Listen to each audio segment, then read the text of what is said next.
गुरुवार 1 अगस्त 2024 वह दिन जब सुप्रीम कोर्ट ने आरक्षण सिस्टम को लेकर अपने ही 20 साल के पुराने फैसले को पलट दिया। सीजेआई चंद्रचूड़ की अध्यक्षता वाली 7 सदस्यीय बेंच ने 6-1 से फैसला देते हुए SC/ST के लिए कोटे में कोटा को मंजूरी दे दी। कोर्ट ने अपने आदेश में कहा कि राज्य सरकारें अब अनुसूचित जाति यानी SC के रिजर्वेशन कोटे में कोटा दे सकेंगी, यानी SC कैटेगरी के अंदर आने वाली अलग अलग जातियों में रिजर्वेशन कोटे का अब बंटवारा किया जा सकेगा। सुप्रीम कोर्ट के इस फैसले पर चंद्रशेखर से लेकर चिराग समेत अन्य दलित नेता सवाल उठा रहे हैं और इसको लेकर 21 अगस्त को भारत बंद का ऐलान भी कर दिया गया है। दलितों की सर्वमान्य नेता और बसपा चीफ मायावती ने भी इस फैसले पर असहमति जताई है। रविवार को प्रेस कॉन्फ्रेंस के दौरान बसपा चीफ ने कई सवाल उठाए। सब क्लासिफिकेशन किए जाने को मान्यता प्रदान की गई है। अब राज्य सरकारें अनुसूचित जाति व जनजाति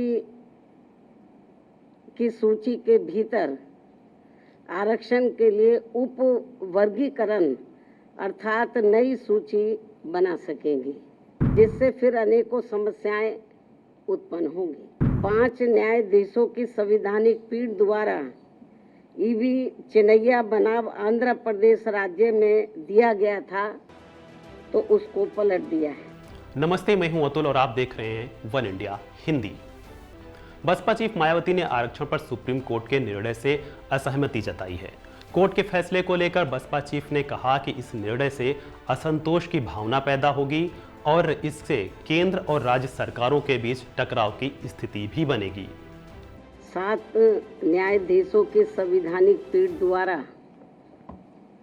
अभी हाल ही में 1 अगस्त 2024 को देश में अनुसूचित जाति व अनुसूचित जनजाति के आरक्षण के संदर्भ में जो एक अति महत्वपूर्ण निर्णय दिया गया है, तो उसके संबंध में अपनी पार्टी की प्रतिक्रिया जाहिर करने के लिए बुलाई गई है, जिसमें अनुसूचित जाति व जनजाति के लोगों को पुनः उप वर्गीकृत सब क्लासिफिकेशन अर्थात सब क्लासिफिकेशन किए जाने को मान्यता प्रदान की गई है, जिसको लेकर और भी बहुत सी बातें कही गई हैं। उनसे हमारी पार्टी कतई भी सहमत नहीं है। अनुसूचित जाति अधिनियम 2000 को भी रद्द कर दिया था। अपने 2004 के निर्णय में माननीय सुप्रीम कोर्ट ने ये भी माना था कि ये वर्गीकरण इन जातियों के भीतर अलग अलग व्यवहार करके समानता के अधिकार का उल्लंघन करेगा। बसपा चीफ ने साल 2004 में ईवी चेन्नैया मामले में दिए गए सुप्रीम कोर्ट के 5 जजों के फैसले का जिक्र करते हुए कहा कि आरक्षण का बंटवारा अनुचित और असंवैधानिक है। अनुसूचित जाति और जनजाति का उपवर्गीकरण भारतीय संविधान की मूल भावना के विपरीत है। और इस संबंध में माननीय सुप्रीम कोर्ट द्वारा दविंदर सिंह बनाम पंजाब राज्य मामले में पारित इस आदेश के अनुसार अब राज्य सरकारें अनुसूचित जाति व जनजाति की सूची के भीतर आरक्षण के लिए उप वर्गीकरण अर्थात नई सूची बना सकेंगी, जिससे फिर अनेकों समस्याएं उत्पन्न होंगी। और अब माननीय सुप्रीम कोर्ट ने अपने 1 अगस्त 2024 के इस निर्णय से 20 वर्ष पूर्व दिया गया निर्णय, जो सन 2004 में 5 न्यायाधीशों की संवैधानिक पीठ द्वारा ईवी चेन्नैया बनाम आंध्र प्रदेश राज्य में दिया गया था, तो उसको पलट दिया है, जिसमें अनुसूचित जातियों व अनुसूचित जनजातियों के भीतर किए जाने वाले वर्गीकरण को मान्यता देने से इनकार कर दिया गया था।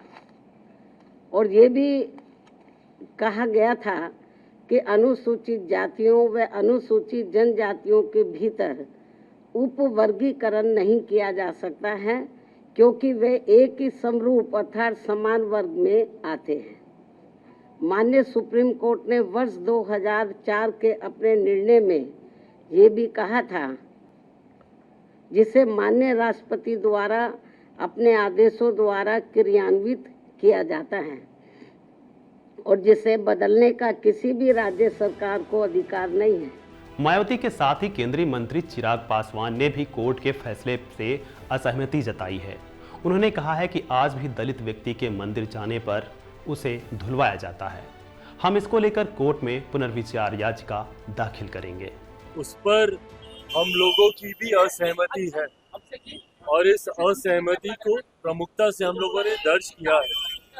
हम लोग इस बात को लेकर स्पष्ट है कि अनुसूचित जाति का आधार अनटचेबिलिटी है।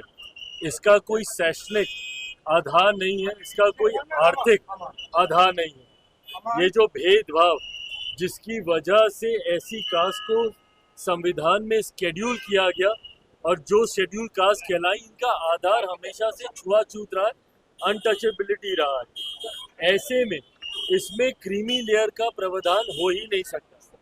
रिजर्वेशन विद इन रिजर्वेशन ये कहीं से जायज नहीं, क्योंकि आज भी इतने समय के बाद आज भी उदाहरण एक दलित लड़के का ही मिलता है जिसको घोड़ी पे चढ़ने से रोका जाता है। एक दलित परिवार का ही मिलता है जिसको मंदिर में प्रवेश करने से रोका जाता है। कई ऐसे बड़े नाम भी हैं, मैं नाम नहीं लूंगा, बट कई ऐसे नाम हैं जो बड़े पदों पर है, पर अगर वो मंदिर जाते हैं तो उसके बाद मंदिर को गंगा जल से धुलवाया जाता है।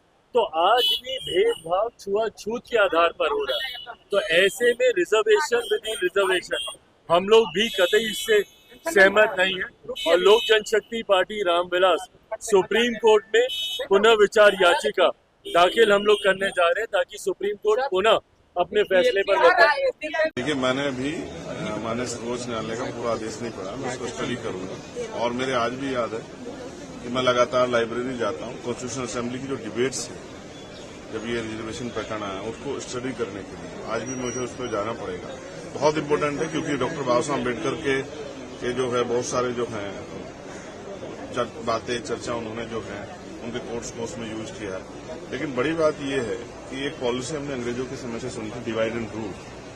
मुझे ऐसा लगता है कि ये जो एकजुटता शेड्यूल कास्ट शेड्यूल ट्राइब के लोगों में हो रही है, उसको तोड़ने के लिए डिवाइड एंड रूल की पॉलिसी को तैयार किया जा रहा है। अभी मुझे इसमें यह भी जानकारी करनी है कि माननीय सर्वोच्च न्यायालय में जिन जजों ने ये ऑर्डर किया है उसमें से SC/ST के कितने हैं, ये बहुत इंपॉर्टेंट है।